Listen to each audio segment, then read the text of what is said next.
Bueno, me presento, mi nombre es Juan Felipe Palencia Hernández, estudiante de noveno semestre de la Universidad de Santander y me correspondió el seminario de accidente cerebrovascular de tipo hemorrágico. Entonces, conociendo que hay de tipo isquémico y hemorrágico, el hemorrágico ocurre cuando hay una ruptura de un vaso sanguíneo en el cerebro y ocurre sangrado ya sea en el cerebro o alrededor de él, ¿sí? Siendo menos frecuente este tipo de ACV, ¿sí? El hemorrágico es menos frecuente, el isquémico es más frecuente, pero el ACV hemorrágico tiene una mayor tasa de mortalidad. Entonces, el isquémico es una interrupción del flujo sanguíneo hacia el cerebro y el hemorrágico pues es un sangrado, ya sea tanto en el parénquima o alrededor de él. El inicio del isquémico es un inicio progresivo, en cambio el inicio del hemorrágico es intenso y súbito. Los síntomas del isquémico van más hacia la disartria, la ataxia, ¿sí? Y el hemorrágico se dan por vómitos en proyectil y presentan los pacientes cifras de tensión arterial elevadas y también pueden presentar hemiparesia. El isquémico se presenta en el 85% de los casos y el hemorrágico se presenta en el 15% de los casos.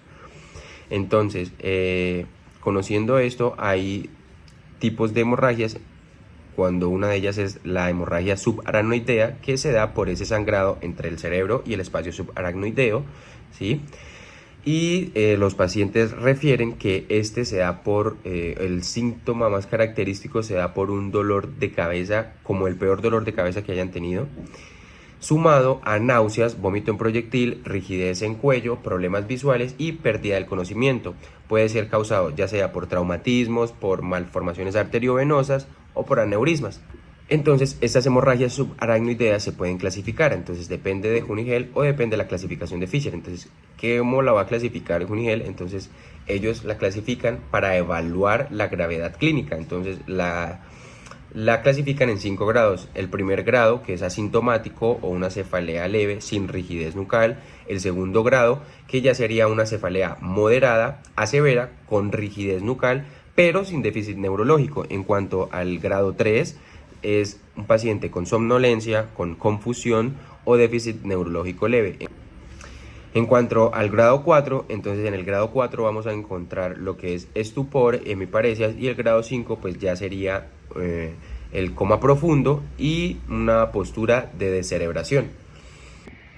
Y en cuanto a la clasificación de Fisher, pues es según la cantidad de sangre que se encuentra en el TAC. Entonces él lo divide en 4 grados, siendo el primer grado sin sangre detectable, el segundo grado con sangre difusa con una capa menor a 1 milímetro, en el grado 3 ya hablan de un coágulo mayor a 1 milímetro, y el grado 4, que es el último en la clasificación de Fisher, es una hemorragia intraventricular o parenquimatosa, además de presentar una hemorragia subaracnoidea.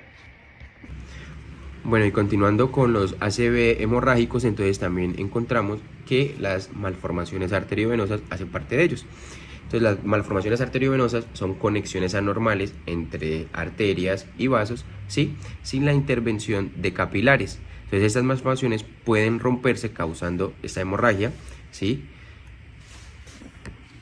Las causas de las malformaciones arteriovenosas no están claras, lo que se conoce es que la mayoría de personas nacen con ellas.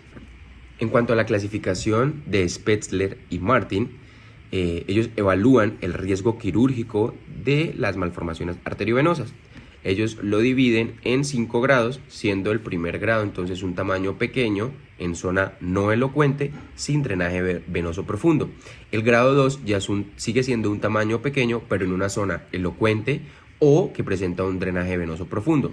En cambio, el grado 3 ya es un tamaño grande que puede estar en una zona no elocuente, sin drenaje profundo, o ya sería un tamaño moderado en una zona sí elocuente con drenaje profundo. El grado 4, según la clasificación, es un tamaño grande en zona elocuente con drenaje profundo, y el grado 5, que es un tamaño muy grande en una zona elocuente y también con drenaje profundo. Esto, como lo repetía, la clasificación de Spetzler y Martin evalúa el riesgo quirúrgico de las malformaciones arteriovenosas.